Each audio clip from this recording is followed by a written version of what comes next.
नमस्कार, metro Hindustan news channel में आपका स्वागत है। मैं अभिषेक वर्मा और आज मैं देवगढ़ प्रखंड के महतोडी उदयपुरा पंचायत में हूं और हमारे साथ है यहाँ के वर्तमान मुखिया जी।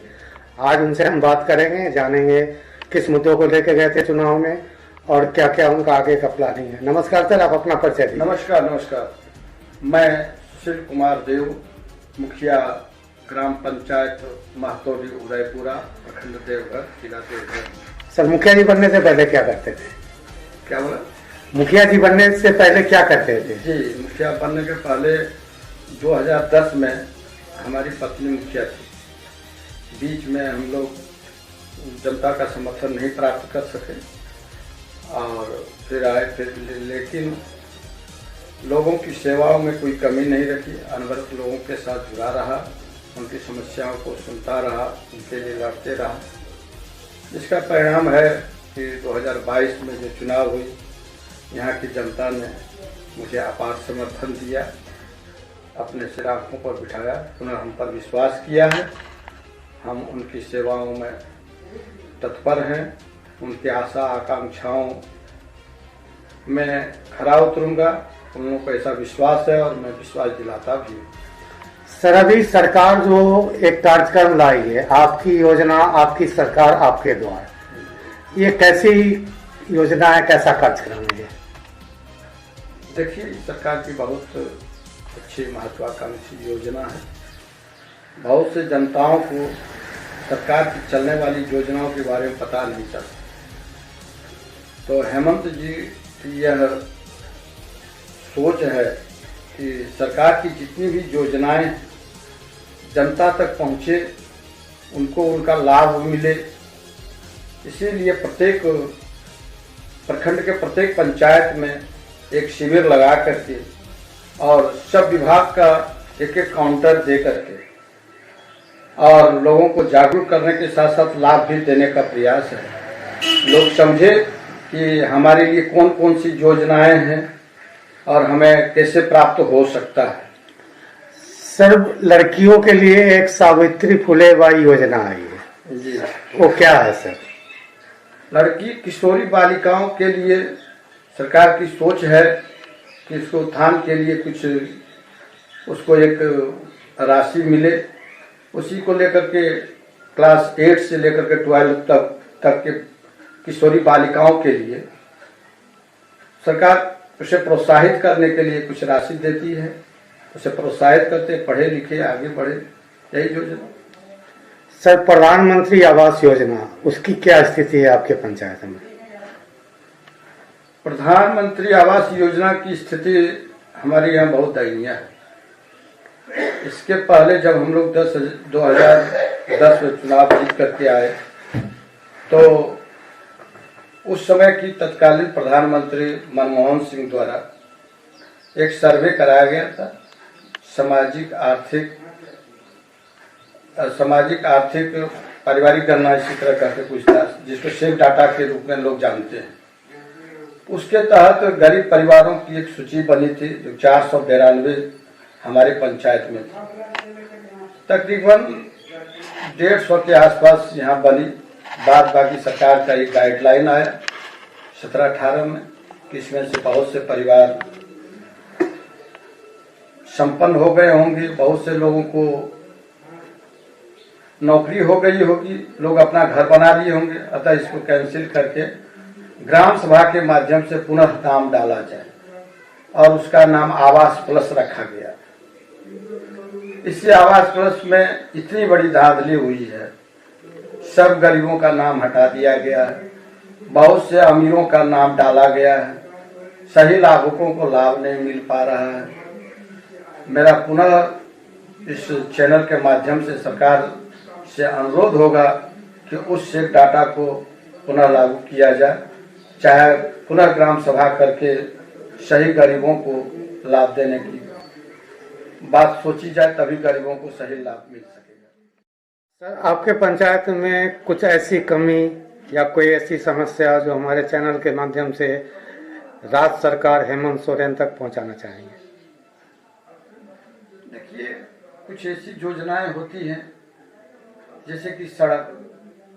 अभी हमारी पंचायत में पुल बन चुकी है और उसके आवागमन के लिए कोई रास्ता नहीं है। बीच में एक बहुत बड़ा जो उदयपुरा के पास एक जोरिया टाइप का 6 महीना रास्ता बाधित रहता है, अतः उस पुल की कोई उपयोगिता नहीं हो जाती जब तक यह रोड नहीं बन पाता है। आज मालपुर ग्राम है, मिश्र जमुआ ग्राम है। आज जब हम आज़ादी के 75 साल अमृत महोत्सव मना रहे होते हैं, तब तक हमारा ये गांव अभी तक संपर्क पथ से छुटा हुआ है। जाने का कोई पथ नहीं है, रास्ता नहीं है। लोग इधर उधर से गांव घुसते हैं। इसके लिए काफ़ी परेशानियां होती है। ग्रामीणों को इसके लिए दूसरे गांव में शर्मिंदगी महसूस भी करनी होती है कि तुम्हारे गांव में रास्ता नहीं। तो हम चाहेंगे कि आपके माध्यम से इन सभी, सबसे पहले इन दोनों गांवों को संपर्क मुख्य सड़क से जोड़ा जाए और इधर जो बतलाया उदयपुरा ब्रह्मपुरा घाट से लेकर के यहाँ तक रोड का निर्माण कराया जाए। रोड जर्जर हो चुकी है, जो कि पंचायत से संभव नहीं है। हम आपके माध्यम से सरकार को कहना चाहेंगे कि इन सब समस्याओं को देखें और विद्यालय की स्थिति को थोड़ा सा और ध्यान देने की जरूरत है। पंचायत को ही शिक्षा के संबंध में हमें एक सवाल और करना चाहेंगे। पहले जब हम लोग 10 में मुखिया बन करके आए थे, हमारी पत्नी थी, उस समय पारा शिक्षकों की एब्सेंटी मुखिया दिया करते थे। उसके बाद कुछ आदेश आए थे कि सरकारी शिक्षक का भी देंगे, लेकिन वैसा हुआ नहीं। एक अच्छी मॉनिटरिंग की जरूरत है विद्यालय। अगर पंचायत में मुखिया या कोई ऐसे प्रतिनिधित्व बने जो कि सही उनकी अनुपस्थिति दें, लोगों को भय रहे कि इनके माध्यम से ही हमको मिलता है, तब इन लोगों का डर भी रखा जाएगा, उपस्थिति भी ठीक रहेगी, पठन पाठन कार्य भी ठीक होगा। सरपंच। हाँ जी, हाँ सर बोलिए। कुछ से कुछ बहाना लेकर के ये लोग बाहर निकल जाता है। आज मीटिंग है, आज ये है, आज यहाँ ये जाना है तो बीएलओ बना दिया, बीएलओ की मीटिंग है। नहीं भी रहने के बावजूद भी कुछ नहीं करे, इसका कोई देखने वाला नहीं होता। मैंने टोटल मैनेजमेंट जो पंचायत की स्कूल है उसमें मुखिया जी के अंडर में होना चाहिए, जिससे कि सभी चीज जो है सुचारू रूप से चल सके। हाँ, आज हम लोग कुछ लिख करके भी देते हैं तो उसको दबा दिया जाता है। और कुछ पदाधिकारी, शिक्षा विभाग, कुछ पदाधिकारी 10 साल 15 साल से कुंडली मार करके बैठे हुए हैं, उनके द्वारा भी विद्यालय की स्थिति को बहुत ज़्यादा प्रभावित किया जा रहा है। हम इस चैनल के माध्यम से कहेंगे हमारे उपायुक्त महोदय को कि वैसे पदाधिकारियों को चयन करें जो कि पदस्थापित होकर के अब तक एक बार भी कहीं उनका ट्रांसफर नहीं किया गया है। वैसे पदाधिकारियों को देख करके अवश्य ही कहीं दूसरी जगह स्थानांतरित किया जाना चाहिए। सर, पंचायत की जनता ने 5 साल आपको दिया जी, मुखिया जी के कुर्सी पर बैठा है। पंचायत की जनता को क्या कहना चाहेंगे, क्या मैसेज देंगे? जनता हमारी भगवान है, जनता जनार्दन है। उनसे हमारी यही अनुरोध है कि पंचायत का सबसे बड़ा स्तंभ है ग्राम सभा, और हम ग्राम सभा को मजबूत करने में लगे हुए हैं।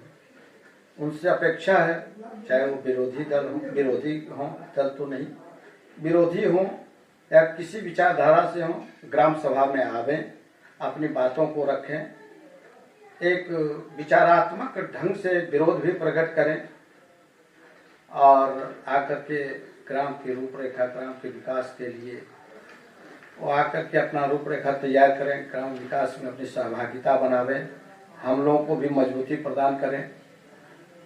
उनसे हमारी विनम्र प्रार्थना यही होती है। तो देख रहे थे और सुन रहे थे हमारे महतोदी उदयपुरा के मुखिया जी क्या क्या कमी है और क्या क्या उन्होंने काम किया है, वो अपना विस्तृत विवरण दिए हैं। और जनता का सहयोग इनके साथ हमेशा बना रहे, ये हमारा चैनल की तरफ से शुभकामनाएं हैं आपको। नमस्कार सर, आप समय देने के लिए हमारे चैनल को बहुत बहुत धन्यवाद। धन्यवाद आपके। पेंशन, विधवा पेंशन, विकलांग पेंशन, इसकी क्या स्थिति है आपके? विधवा पेंशन, विकलांग पेंशन के बारे में पहले से ही यह योजना चालू थी। श्रीमती श्रीमती इंदिरा गांधी के समय से ही उनकी सोच थी कि जब लोग वृद्ध हो जाते हैं तो उनके पास पैसे नहीं रहने के कारण दर दर भटकना पड़ता है।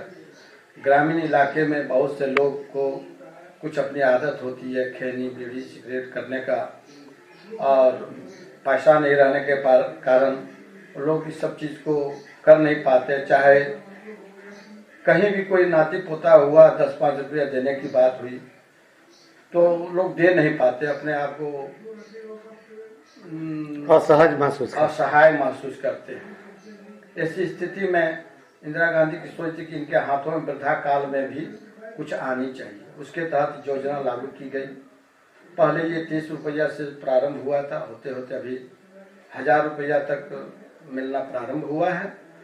और हमारे धन्यवाद के पात्र हैं हमारे मुख्यमंत्री। झारखंड में एकमात्र राज्य, पूरे देश में एकमात्र राज्य है झारखंड, जहाँ की सबको जो 60 वर्ष उम्र प्राप्त कर चुके हैं, सिर्फ वे इनकम टैक्स पे ही नहीं हो, सरकारी नौकरी से रिटायर नहीं किए हों, पेंशन प्राप्त नहीं करते हों, सबों को पेंशन मिलेगा और इसका लाभ मिल रहा है।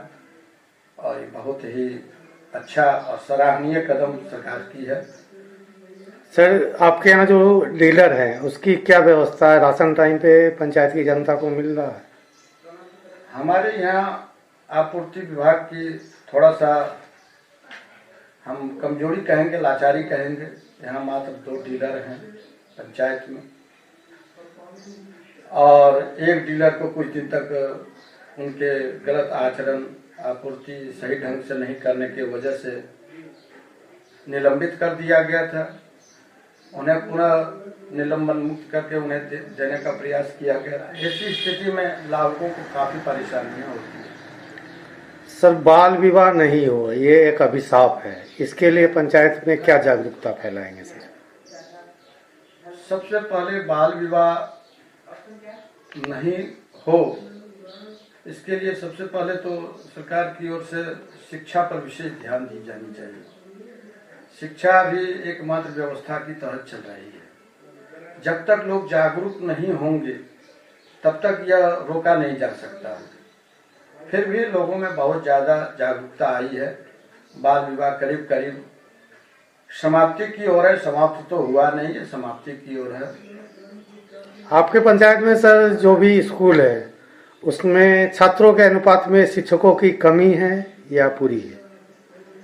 कि इसमें कहीं तो बहुत ज़्यादा है, कहीं कम है।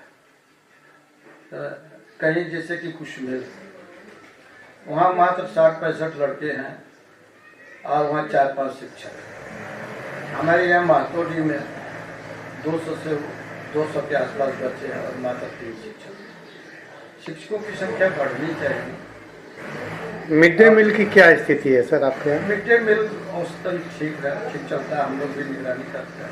अच्छा, आप यहाँ जाते हैं, मॉनिटरिंग करते हैं? जी, मेनू के अनुसार चलता है। जहाँ कमी होती है हम लोग उनको कहते हैं कि सही ढंग से बच्चों का निवाला है, उसको आप मत उपयोग कीजिए, मत खाइए, कहीं ये पचने वाली नहीं है। और ऐसी स्थिति होगी तो हम लोग भी